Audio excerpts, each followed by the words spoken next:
Pai, muito obrigado por esse dia, obrigado por a gente poder continuar esse estudo. Te agradeço por termos acordado, por estarmos aqui junto dos nossos irmãos e podermos aprender da sua palavra, Pai. Te oramos agradecido, eu peço que o Senhor esteja comigo, me guie, me dê sabedoria a usar as palavras certas e dê compreensão também a cada um de nós para que saiamos tendo aprendido mais sobre esse assunto importante, Pai. Te oramos em nome de Jesus, amém. Irmãos, fazer uma breve explanação, um breve resumo da aula passada. Nós vimos sobre a diferença que existe entre pontos centrais na Bíblia e pontos periféricos. Nós vimos que nem tudo é igualmente importante nas Escrituras, embora tudo seja importante. A gente também falou sobre a diferença entre princípio e mandamento. A gente falou que o mandamento dá uma aplicação explícita, imediata, e o princípio quer governar a nossa maneira de pensar, mas não dá uma aplicação imediata. A gente precisa transpor o que está lá na Escritura para o contexto nosso atual. Nós também falamos sobre inferências. A gente falou que uma coisa é a Bíblia dizer algo explicitamente, outra coisa é a gente usar de lógica, que é algo válido, para obter algum princípio, obter alguma aplicação da Escritura. E a gente viu que, embora as inferências possam ser válidas, elas não têm a mesma autoridade que um princípio explícito, ou um mandamento explícito das Escrituras.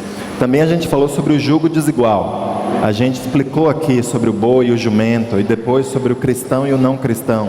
Como não faz sentido termos um cristão e um não cristão indo numa mesma direção.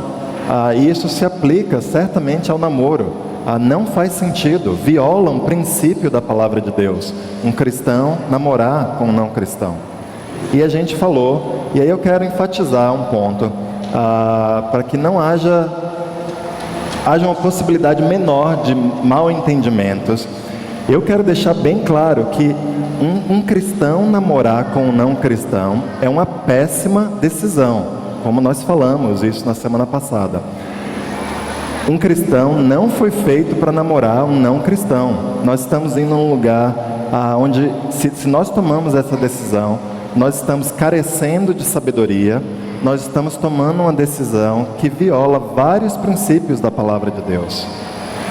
Agora, dito isso, eu também afirmei, eu quero voltar a afirmar, que namorar com um não cristão, um cristão namorar com um não cristão, não é em si pecado. Irmãos, nós precisamos ter convicção sobre isso. Eu queria ler aqui duas escrituras, porque eu sei que isso chocou várias pessoas e continua não só chocando, mas perturbando o coração de algumas pessoas. Em particular, a gente sente um medo. Uau, então a gente está abrindo como se fosse a porteira, e aí as pessoas vão começar a namorar com não cristãos então. Bem, eu quero falar algo para você. Se a única razão que um cristão não está namorando um não cristão é porque a igreja proíbe, o coração dessa pessoa já está longe de Deus. O coração dessa pessoa já está endurecido. Então assim, se a única razão que a gente não vai ter namoro com não cristão dentro da igreja é porque a igreja proíbe, a gente já falhou.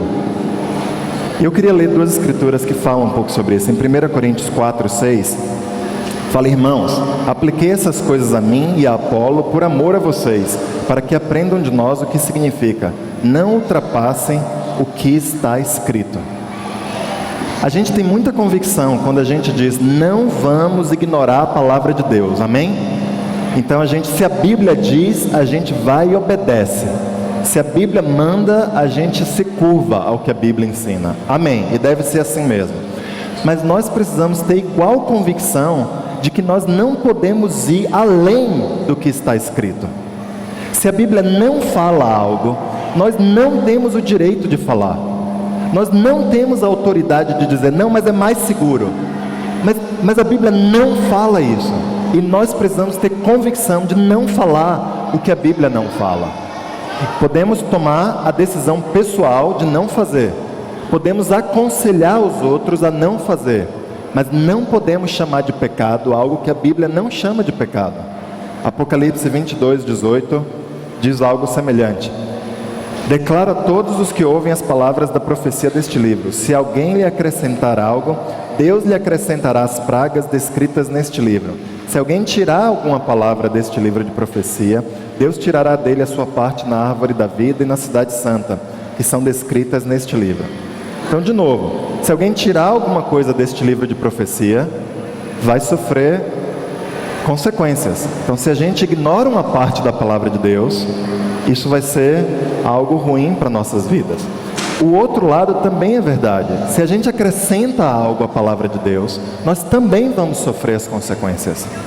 A gente não pode, em nome de medo, mas eu tenho medo de que os solteiros caiam em pecado. Tá bom. A gente deve lutar para pastorear, para ensinar, para cuidar, para ajudar, para convencer os cristãos a fazerem o que é certo. Mas a gente não tem autoridade de, em nome de medo, dizer algo que a Bíblia não afirma. Isso é muito sério. E a gente precisa ter muita convicção e deixar e lidar com nossos medos de uma maneira espiritual. E não simplesmente inventar algo ou aumentar o padrão da Bíblia artificialmente porque a gente está com medo. Porque na verdade, ao fazer isso, em vez de aumentar o padrão da Bíblia, a gente diminui o padrão da Bíblia. E a gente vive de forma legalista e de forma que a gente não cresce como Deus sonha que cada um de nós cresçamos. Bem, dito tudo isso, vamos falar um pouquinho sobre os limites no namoro. Como deveria ser um namoro cristão, amém? Bem, primeiro eu queria falar sobre 2 mitos no namoro. Primeiro mito que o mundo diz e repete aos nossos ouvidos é de que é necessário haver intimidade física se o namoro vai funcionar. A gente precisa se experimentar. É um momento onde a gente tem que ver se há compatibilidade para que a gente possa dar um passo seguinte rumo ao casamento ou não. Bem, o sexo não determina se um casal é compatível. O que torna um homem e uma mulher compatíveis são coisas como respeito, coisas como amor, coisas como a comprometimento em ajudar a pessoa a crescer, a decisão de ficar ao lado de alguém em tempos fáceis e em tempos difíceis. Se você casa e o seu parceiro sofre alguma disfunção ou algum acidente e talvez nunca mais vai poder ter sexo, isso não deveria ser uma razão para o casamento acabar. Você se comprometeu a estar com uma pessoa e não estar junto a alguém, junto ao lado de alguém que vai fazer amor com você. Por isso o sexo não é uma boa medida para a gente determinar se a gente é compatível ou não com outra pessoa. Na verdade, o sexo que ocorre entre um homem e uma mulher, que são comprometidos um com o outro, que são comprometidos mesmo quando o parceiro é bonito, e mesmo quando ele fica feio, mesmo quando ele está jovem, e mesmo quando ele está velho. Esse é o melhor sexo que acontece no mundo. O sexo de Hollywood vem para nós como um engano, de que o sexo bom é o sexo que é extravagante, que é espontâneo, que é entre 2 pessoas que são muito jovens e sempre bonitas. Mas e o resto da humanidade que não é bonito? Não tem a chance de ter bom sexo? Não tem a chance de ter prazer? Isso não é o padrão adequado. 1 Coríntios 13, nos versículos 4 e 7, fala que o amor é paciente. O amor tudo espera. Se nós não conseguimos esperar o momento do casamento para ter sexo, então aquele amor que aparentemente nós sentimos por outra pessoa, esse amor não é um amor verdadeiro. É um amor que está usando outra pessoa. É um amor que não está conseguindo se controlar. E é um amor que não vai fazer bem ao outro. E por isso ele falha na definição de amor. O amor tudo espera, o amor é paciente. E esperar pelo momento apropriado de ter sexo é algo tão mágico, porque quando você se casa, aquele é o momento onde você está dando o passo de se comprometer com toda a pessoa. O sexo é algo tão bom, mas tão bom, que mexe com as partes mais profundas do nosso ser. Nos deixa vulneráveis, nos deixa fracos diante de outra pessoa. Quando a gente tem intimidade sexual com outra pessoa, a gente está permitindo que as áreas mais profundas da nossa alma se coloquem diante de outra pessoa. Mas a gente precisa proteger as partes mais profundas da nossa alma. E o casamento é exatamente isso. É a decisão de que eu vou proteger você emocionalmente, eu vou proteger você fisicamente, eu vou proteger você espiritualmente. E aí nesse contexto, a gente pode se entregar um ao outro sexualmente. E fora desse contexto, o sexo nunca é algo bom. Eu não falo que não é algo bom fisicamente, porque senão as pessoas não fariam. Mas é algo que traz consequências terríveis à vida das pessoas. Segundo mito sobre do mundo sobre o namoro. No namoro é necessário passar muito tempo junto para você conhecer um ao outro. Bem, nós discordamos. No namoro, quando você passa muito tempo juntos, o que acontece é o seguinte: você dá margem para tentações impuras virem na sua vida. Você se focaliza em você mesmo, ou se focaliza no seu cônjuge. Você se desfocaliza da missão de buscar e salvar o perdido, que é a missão de cada cristão. Você experimenta um nível de intimidade física, um nível de intimidade emocional, que Deus reservou só para o casamento, porque é o momento onde você consegue lidar com as consequências desse envolvimento íntimo. Em Mateus 6, versículo 33, a Bíblia fala o seguinte: busquem, pois, em primeiro lugar o reino de Deus e a sua justiça, e todas essas coisas lhes serão acrescentadas. A gente tenta e a gente sente a vontade de passar muito tempo juntos porque a gente sente solidão, a gente quer um amigo, a gente quer experimentar prazeres na vida. Então a gente passa e a gente quer aquela intimidade grande porque a gente tem essa necessidade de ter intimidade. Mas o que a Bíblia nos ensina é: busquem a vontade de Deus para a sua vida, façam as coisas da maneira como Deus quer. E aí todas as outras coisas vão ser acrescentadas para você.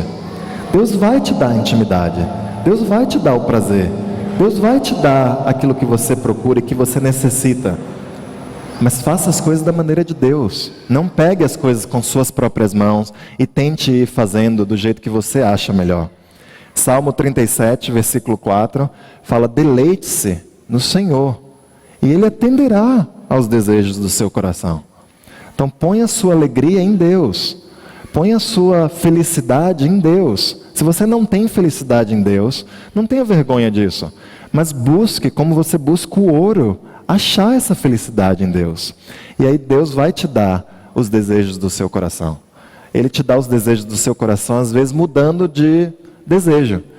Você deixa de ter aquela vontade quando você se aproxima de Deus, porque você começa a enxergar: uau, aquilo que eu queria não é tão bom assim. Agora que eu conheço Deus e as coisas maravilhosas que Deus promete, eu nem quero mais. E às vezes a gente conhece Deus, se aproxima dele e continua querendo algo, e Deus vai lá e dá isso para nós. Bem, dois namorados, eles precisam olhar na direção de Deus. Se a gente quer intimidade, a melhor maneira de fazer é seguindo o que esse triângulo aqui nos ensina. Se a gente amar Deus, a gente vai se aproximar um do outro também. Se a gente amar as coisas de Deus mais do que a gente ama nosso namorado, ou mais do que a gente quer passar tempo com a nossa namorada, a gente vai se aproximar dele. Mas o caminho seguro, o caminho que a Bíblia ensina, é a gente buscar se aproximar de Deus. Amém? Bem, falando desses dois mitos, eu queria falar agora então o que a Bíblia de fato ensina, que princípios a gente pode seguir no namoro. Primeiro princípio, o princípio do altruísmo. Altruísmo é o oposto do egoísmo. Quando você é altruísta, você pensa sobre o bem do outro. Você quer se doar para o outro. Em Filipenses 2, versículos 3 e 4, a Bíblia fala: nada façam por ambição egoísta ou por vaidade, mas humildemente considerem os outros superiores a si mesmos. Cada um cuide não somente dos seus interesses, mas também dos interesses dos outros. Olha aqui, a Bíblia não ignora o fato de que a gente vai cuidar dos nossos interesses. Isso não é errado. Mas a Bíblia fala: cuide também dos interesses dos outros. Não pense só em você mesmo. Pense no que o outro precisa também. Pense no que o outro quer também. E Deus quer que seus filhos se sintam especiais. Ou seja, parte da nossa missão como namorados é lutar para o outro se sentir especial. É fazer ao outro o que nós gostaríamos que fizessem conosco. O objetivo não é você conseguir algo que você quer no casamento, no namoro. O objetivo do namoro não é se casar, irmãos. Nós precisamos ter uma convicção profunda disso. Talvez o namoro resulte em um casamento, mas o objetivo do namoro, o namoro novamente, a Bíblia não menciona a palavra namoro, nem esse princípio, é algo moderno. Mas aplicando os princípios da Bíblia ao namoro, a gente chega a várias conclusões. Uma delas é essa: você não namora para casar. Porque você não namora para obter algo do namoro. Você namora para servir o outro. Você namora para ajudar outro cristão a ser suprido de suas necessidades. E se você faz isso, se a outra pessoa faz isso, talvez disso resulte um casamento. Talvez não, talvez você nunca case. Talvez você vai namorar uma vez e vai casar. Talvez você vai namorar 5 vezes e vai casar. Talvez você vai namorar várias vezes e não vai casar. E se você achar que o namoro tem como objetivo o casamento, você vai sentir um fracasso se do seu namoro não vier um casamento. Mas se você namorar para servir outra pessoa, então, se o namoro acaba, tudo bem. E se você servir outra pessoa, você teve sucesso no seu empreendimento ao fazer aquilo. Provérbios 18, versículo 1. Fala que quem se isola busca interesses egoístas e se rebela contra a sensatez. Sabe, o altruísmo, pensar no outro, nos leva a não nos isolar. Um namoro que quer se fechar para o resto das pessoas não é um namoro altruísta, não é um namoro que está pensando no bem da outra pessoa. Sabe, um namoro cristão deve buscar sair na companhia de outros cristãos, na companhia de amigos. Podem ser outros cristãos solteiros, podem ser outros cristãos casados, pode ser uma mistura dos dois. Mas o namoro sempre busca estar na presença e na luz de outras pessoas. Ele busca ajuda, ele busca apoio, ele busca conselhos de outros irmãos na fé. Sabe, se você quer namorar, ou se você está namorando, ou se você está aconselhando alguém que namora, ajude essa pessoa, você mesmo, busque conselhos de outras pessoas, busque um casal que pode ajudar você, dar conselhos e ajudar você a lidar com as questões que surgem ao longo do namoro. Faça as seguintes perguntas para você mesmo, ou para a pessoa que você está buscando ajudar. Quais têm sido suas motivações principais ao namorar? Você quer obter algo ou você quer dar algo? Isso vai mostrar muito e vai determinar muito do sucesso do seu namoro. O foco é você ou o foco é o outro? A gente deveria se fazer essas perguntas. Segundo princípio que deveria reger nossos namoros: humildade. Vários de nós já namoramos no passado. E a gente vê pessoas namorando em tudo que é lugar. E a gente sente, alguns de nós sentem que a gente sabe tudo o que precisa saber sobre namoro. E a gente precisa de humildade para a gente colocar de lado as nossas próprias experiências e os exemplos que a gente vê que não batem com o que a palavra de Deus ensina e fazer do jeito que a palavra de Deus ensina. E estar disposto a fazer coisas que a gente acha até meio estranhas, talvez, para a gente buscar agradar a Deus, para a gente buscar seguir o que a Bíblia ensina. Um exemplo de como a gente precisa aprender novamente sobre namoro tem a ver com como a gente encontra com o nosso namorado, com a nossa namorada. E de novo, volta ao que a gente acabou de falar.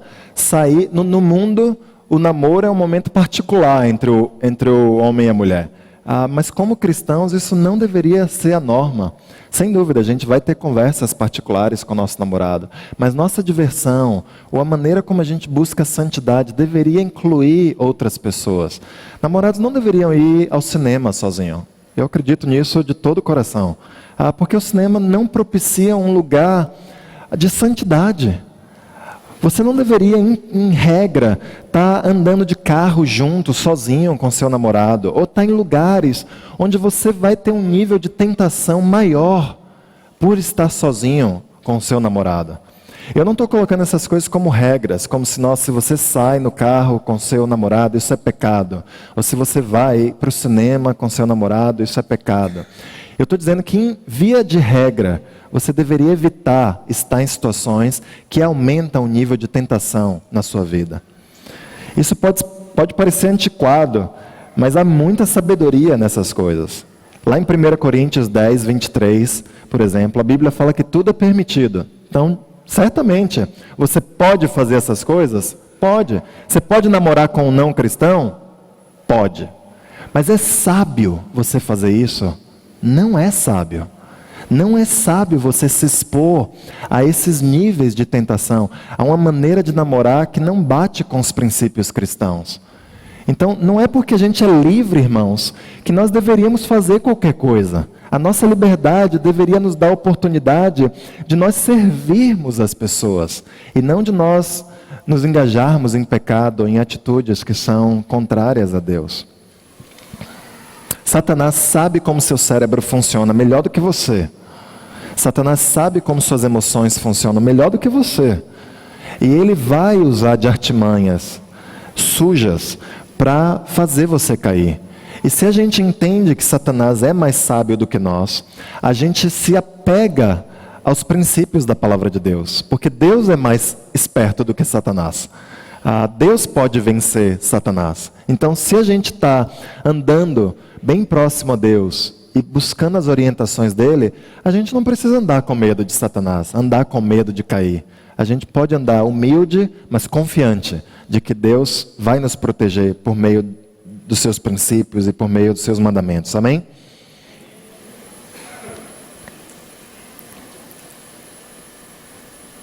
Terceiro princípio de que eu queria falar é a pureza. Em Efésios 5, versículo 3 e 4, diz o seguinte: entre vocês não deve haver nem sequer menção de imoralidade sexual, como também de nenhuma espécie de impureza e de cobiça, pois essas coisas não são próprias para os santos. Não haja obscenidade, nem conversas tolas, nem gracejos imorais, que são inconvenientes, mas ao invés disso, ações de graças. Então a Bíblia fala que não deveria haver nenhuma espécie de impureza, nem menção à impureza deveria existir. Isso se aplica a qualquer cristão. Irmãos, a gente não deveria nem falar, a gente não deveria fazer, a gente não deveria ver, a gente não deveria falar de qualquer coisa que lembre impureza. Seja letra de música, seja filme, seja novela, seja o que for, a gente deveria simplesmente se afastar dessas coisas, ser muito radical. Isso é um mandamento. Você não tem como absorver essa dose cavalar de influência mundana se você não obedece a esses princípios, a esses mandamentos. No namoro, cuidado com toques físicos. Os homens em particular são extremamente sensíveis a toques físicos. E a mulher e o homem funcionam diferente nesse aspecto. Quando eu comecei a namorar com a Ana, a gente tinha 2 semanas, eu estava sentado numa poltrona, e a Ana sentou assim a uma distância segura de mim, mas ela colocou a mão no meu ombro, e aquilo mexeu com meus hormônios e com tudo, e eu tirei a mão dela, e aí alguns dias depois eu fui pedir ajuda do meu discipulador, fui falar o que eu tinha sentido, e ele me explicou essas coisas, e eu fui ter uma conversa com a Ana. Eu falei: Ana, é o seguinte, eu entendo que você, o abraço, as mãos dadas, comunicam para você proteção, comunicam que você é querida, comunicam que eu tenho afeto por você. E, puxa, eu entendo isso. Mas para mim, quando eu abraço com você, eu estou na luta para ficar puro aqui. Quando eu dou a mão para você, às vezes, isso tem um efeito completamente contrário em mim. Então, eu quero ser um homem puro. Então a gente vai precisar manter uma distância saudável. Eu não sei nem se às vezes eu consigo segurar sua mão. E a Ana ficou muito feliz. Em vez de se sentir, nossa, que absurdo que você não quer me tocar, não quer estar próxima de mim. Ela, como uma mulher espiritual, entendeu a minha luta e ela ficou feliz. Falou assim: eu tenho ao meu lado um homem que quer agradar a Deus antes de agradar a mim. E a gente passou nosso namoro assim. A gente mal se tocava, nem dava as mãos às vezes. E a gente foi construindo nossa amizade, apesar da falta de contato físico. E a gente está casado há 12, 13 anos, muito felizes, gozando de uma ótima intimidade física. Então, se há espiritualidade, se há amor a Deus, a gente entende que o toque físico não é apropriado, muitas vezes, no namoro. E aí, perguntaram aqui na semana passada, pode beijar? Bem, você obviamente já sabe qual vai ser a minha resposta. Mas, além de já falar o que eu falei, eu queria mostrar um vídeo de um pastor famoso, vários de vocês já devem ter visto. Eu editei esse vídeo e eu queria mostrar 4 minutos desse vídeo aqui para nós. Biblicamente falando, eu não tenho nenhum texto que eu possa aplicar para você que o beijo na boca antes do casamento é considerado um pecado. Porém, trabalhando com jovens e adolescentes há um pouco mais de 20 anos, tenho visto que o beijo na boca, apesar de não ser pecado, nos estimula. E para falar no beijo na boca, eu vou falar de ciência. A ciência do beijo. Anota aí o nome para você pesquisar no Google, para não dizer que eu estou mentindo. Filematologia. Essa é a ciência que estuda o beijo. O que a ciência descobriu a respeito do ato de beijar na boca? Primeiro, quando nós beijamos na boca, a primeira coisa que acontece é o aumento do batimento cardíaco. Então o problema não é beijar na boca, gente. O problema é ter coração. De fato, a ciência descobriu que todo beijo na boca, involuntariamente, dispara o nosso coração. Segundo efeito que causa é o aumento da circulação de sangue na nossa veia. Talvez você não saiba, mas um beijo na boca aumenta a nossa necessidade de oxigenação. E o corpo, durante um beijo, pode fazer correr nas suas veias 1 litro a mais de sangue por minuto. Terceiro, o beijo na boca ativa o cérebro. Chega com o seguinte sinal: prepara! Lembra até que é daquele louvorzinho que diz assim: prepara que a hora é o show da superpoderosa. Mais ou menos isso. Pastor, né? Não sabe como é que canta. Eu não sou cantor. Mas de fato o que a ciência descobriu é que o beijo na boca emite um sinal para o cérebro. Prepara, porque vai ter sexo! Foi mais ou menos isso que a ciência conseguiu através de uma pesquisa com milhares de casais de namorados. Quarto, o beijo proporciona uma reação química no corpo que nos faz dar calor. É o famoso... lá da família do T. O T tem muitos irmãos. Ele tem o irmão mais novo, que é o Tzinho, e ele tem o irmão mais velho, o Tzão. Gente, brincadeiras à parte, beijar na boca dá tesão. Resumindo, o beijo não é só um papo teológico. O beijo na boca tem uma função biológica. Somos o único mamífero no planeta que temos os lábios evertidos. Você estranhou a palavra evertido, né? Vai procurar no dicionário, vai estudar, que você vai ver que eu tenho razão no que eu tô falando. Bom, a questão é que todos os animais têm lábios, mas são invertidos. São para dentro. Sim, o boi tem lábio, o gato, o cavalo, a baleia, mas o ser humano tem os lábios para fora. Isso, na verdade, é para ajudar no código da atração, para despertar o desejo do sexo oposto. Beijar na boca mexe com 29 músculos do nosso corpo. São 12 músculos só nos lábios, 17 músculos na sua língua. Essa é uma musculação que todo mundo gosta de fazer. Eu não sabia, mas beijar na boca troca até 250 bactérias. Outra coisa que me deixou chocado, os resíduos da saliva ficam por até 3 dias na boca da outra pessoa. Galera, beijar na boca é bom? Não, é maravilhoso.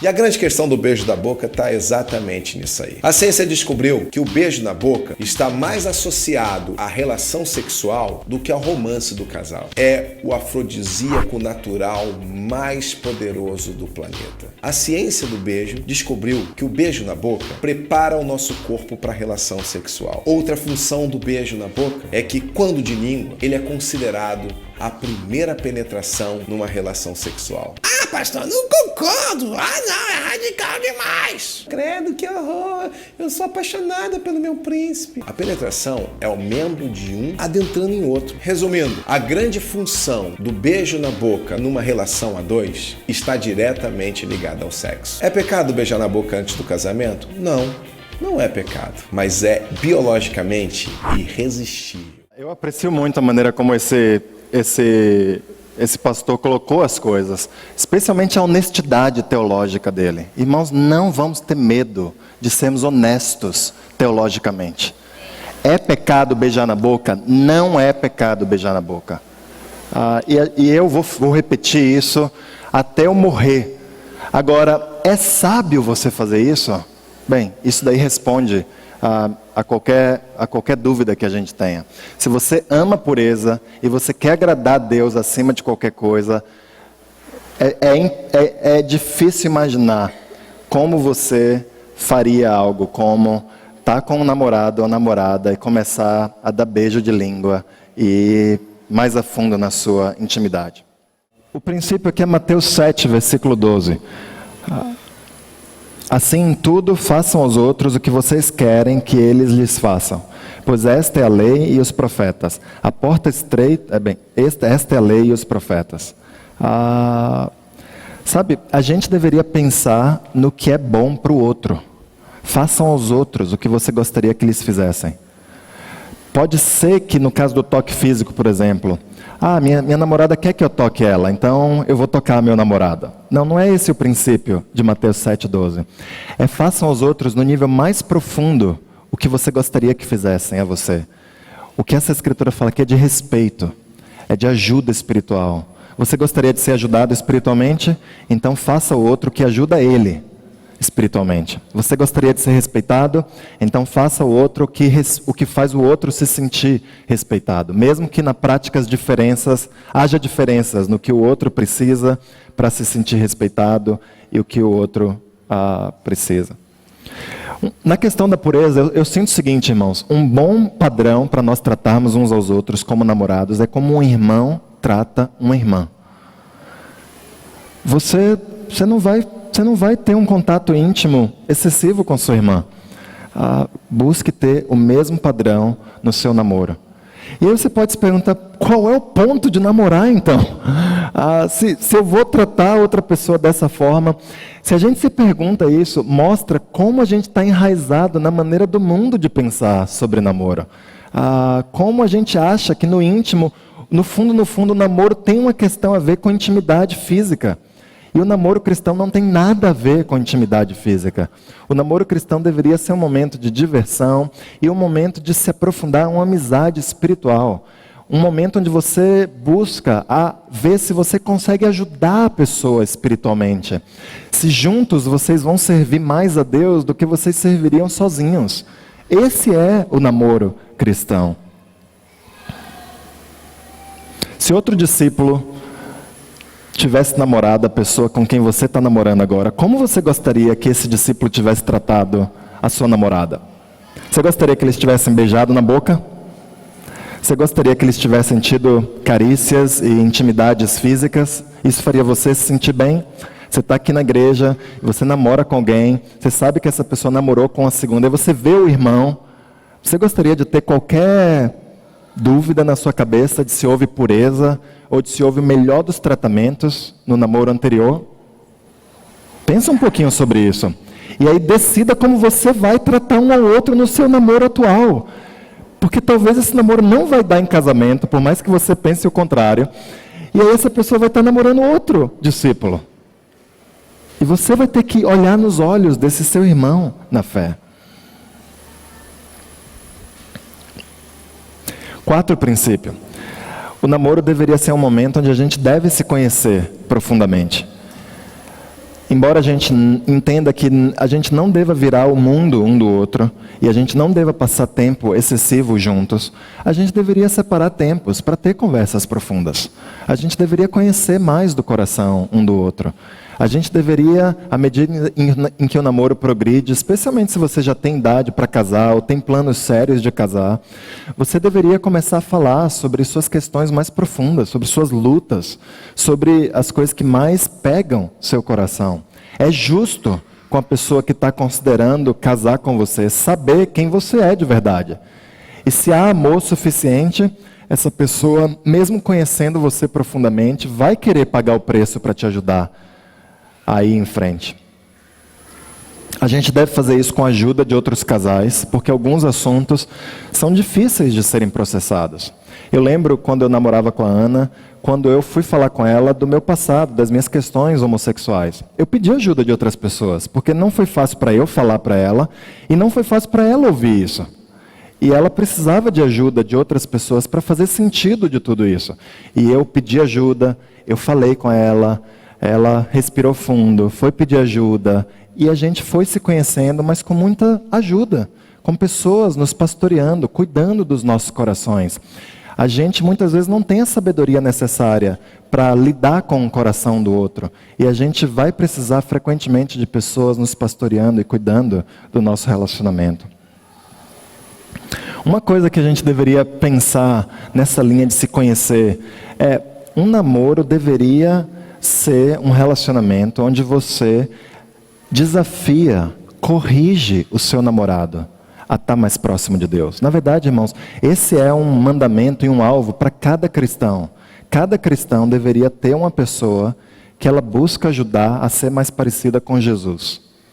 Isso está lá em Colossenses 1, 23, 24 e em várias outras escrituras. Parte da nossa amizade cristã é ajudar um ao outro a ser mais parecido com Jesus. Nós não somos amigos tipo clubezinho, que se encontra, que se diverte, lê uma escritura de vez em quando um para o outro. A gente deveria entrar com muito amor e encorajamento profundamente na vida um do outro, falando de áreas sensíveis na vida um do outro e ajudando o outro a ser mais como Jesus. No namoro não é diferente. Se vocês se dão bem, se divertem, mas na hora de abrir a Bíblia e falar sobre preguiça, e falar sobre trabalho árduo, e falar sobre orgulho, e desafiar sobre amor aos perdidos. Se nessa hora a coisa não dá certo, você tem um problema no seu namoro. Se as coisas continuarem assim, você tem tudo para ter um péssimo casamento. E não importa o quanto você se sinta atraído um pelo outro. Se você não consegue ser humilde um com o outro, aceitar correção, se juntos vocês não são mais fortes com Deus, você está caminhando para um desastre no seu casamento. Luz vermelha, peça ajuda de todo mundo possível. Lide com isso agora, enquanto você ainda não disse o sim no altar. Porque não está indo para uma direção boa. Nesse momento do namoro, a gente pode conhecer a família um do outro, embora tenha sabedoria ao fazer isso. Porque os familiares, especialmente quem não é cristão, quer fazer uma pressão para o casamento acontecer. E você não precisa de pressão nesse momento. Se os seus hormônios já estão te pressionando, você já está pressionado.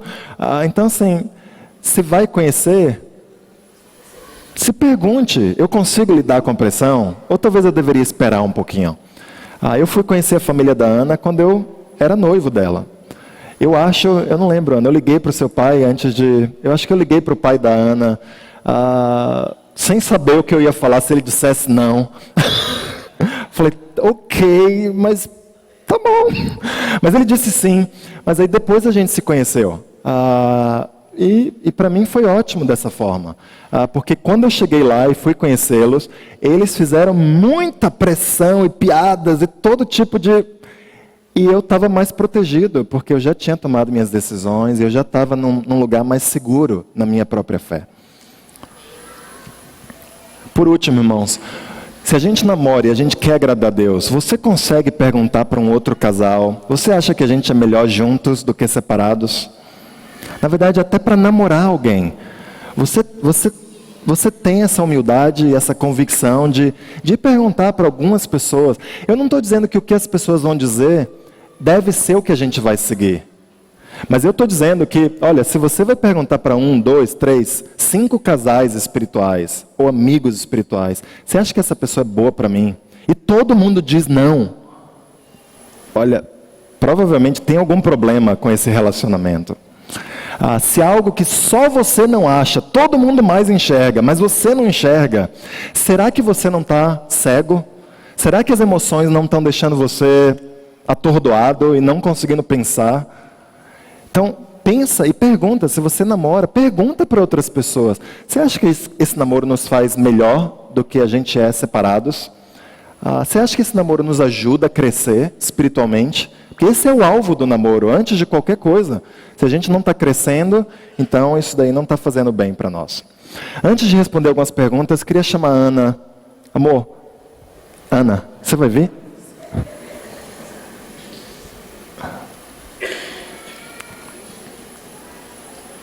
Tem como ligar aqui esse som, Ailton?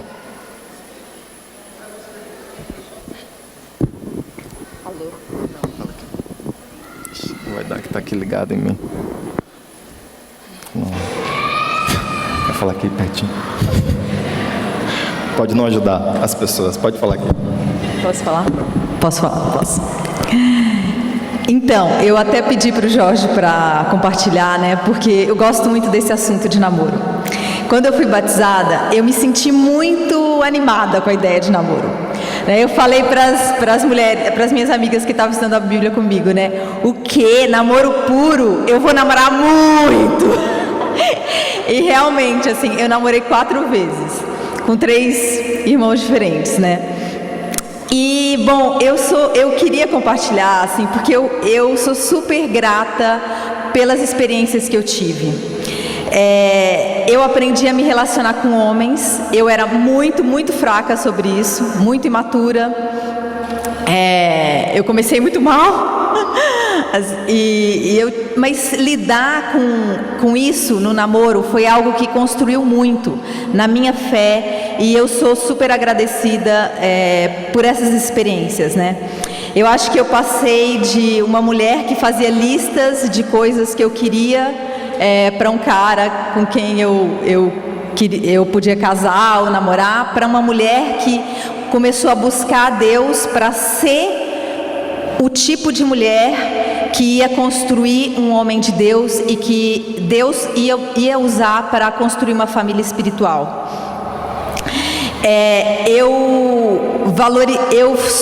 Eu fiquei muito animada quando eu fui batizada, especialmente por conta da pureza, né? Eu fui batizada, eu já tinha 20 anos e eu já tinha tido algumas experiências com caras com quem eu comecei a me relacionar, e o cara já veio para cima de mim para ter mais intimidade, e eu me senti valorizada pela pureza, eu me senti protegida e me senti respeitada.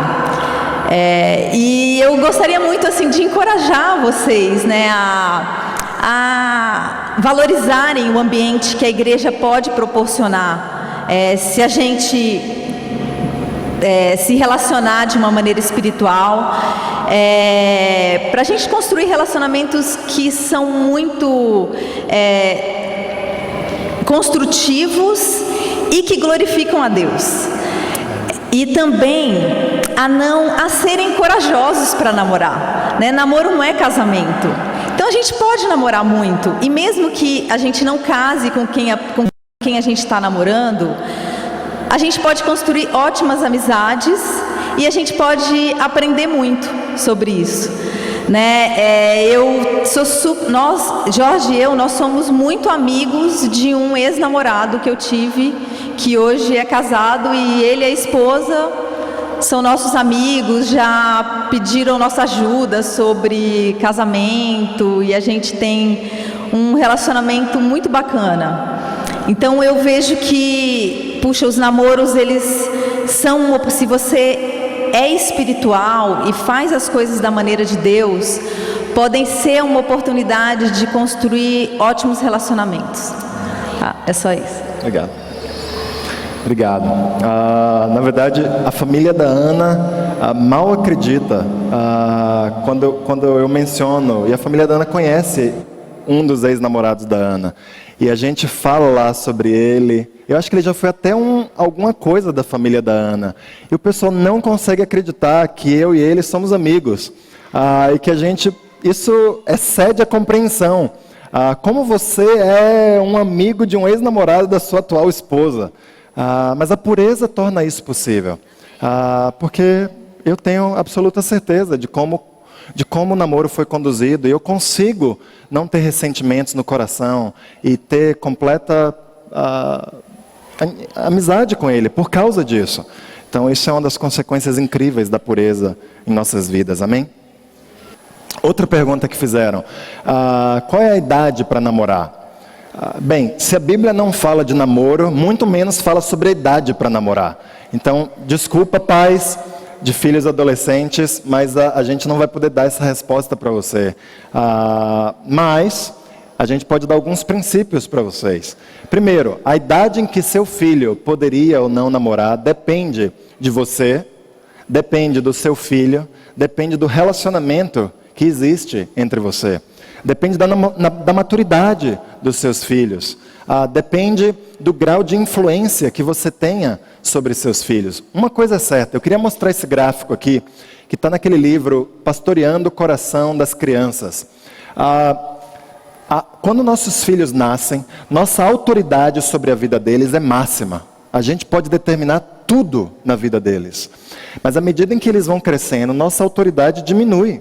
Porque eles começam a ter vidas autônomas. Eles vão para a escola, a gente já não pode controlar tudo o que eles fazem, muito menos o que eles pensam. E aí eles vão chegando perto da idade adulta e nossa autoridade começa a ser praticamente zero. Mas nossa influência faz o caminho contrário. A gente tem uma influência sobre nossos filhos nula quando eles nascem. A gente não consegue convencer os bebês a fazerem nada. A gente simplesmente faz eles fazerem. Mas à medida em que eles crescem, se nosso relacionamento é bom, nossa influência aumenta.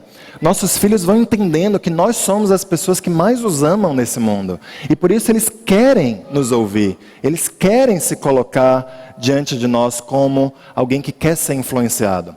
E o namoro dos nossos filhos adolescentes, olha, se você não tem uma grande influência na vida do seu filho, talvez por conta de problemas na família, ou talvez antes de você se tornar cristão, seu relacionamento não é bom, você não vai conseguir consertar isso, tentando agora ser o Caxias e dizer ou não dizer o que seus filhos podem ou não fazer.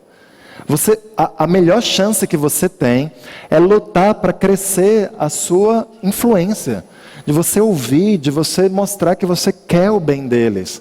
Porque seus filhos, se já são adolescentes, eles podem ir para a escola, eles podem namorar com quem eles quiserem, quer você queira ou não. Eles podem aqui dentro da igreja namorar com quem eles quiserem, quer você queira ou não. Eles podem mentir sobre se estão indo para a escola e irem encontrar com o namorado. Já fizeram isso? Eles são muito inteligentes. Nós jovens somos muito inteligentes, amém? A gente tem nossas maneiras de fazer o que nós queremos fazer.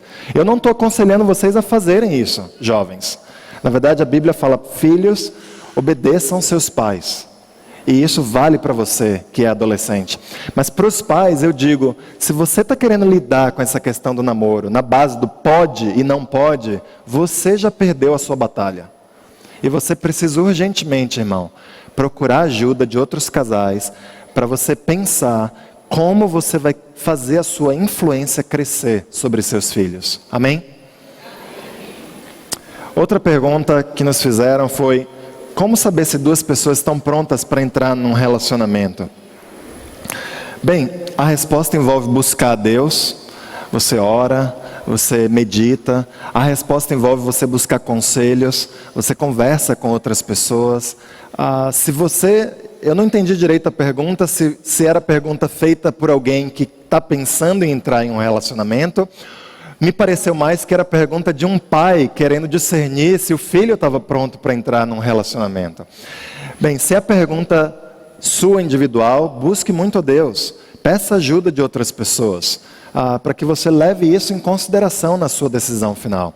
Se é a decisão de um pai, ouça principalmente o seu filho. Por que ele quer namorar? Por que ela quer entrar nesse relacionamento? Quais são as necessidades que ela sente que esse relacionamento vai suprir em sua vida? Busque estar bem antenado com as necessidades que o filho pensa que ele precisa suprir por meio disso. O que fazer quando um cristão quer namorar, mas os pais não apoiam isso? Bem, a gente falou um pouco sobre isso. Obviamente, se um adolescente quer namorar e os pais não apoiam, há um problema nessa família que precisa ser lidado. Porque os adolescentes podem fazer o que eles querem fazer, muitas vezes, não quer dizer que os pais devam concordar com isso. O fato de o adolescente poder mentir e ir namorar de qualquer jeito, não quer dizer que o pai deveria falar, então pode namorar com quem você quiser.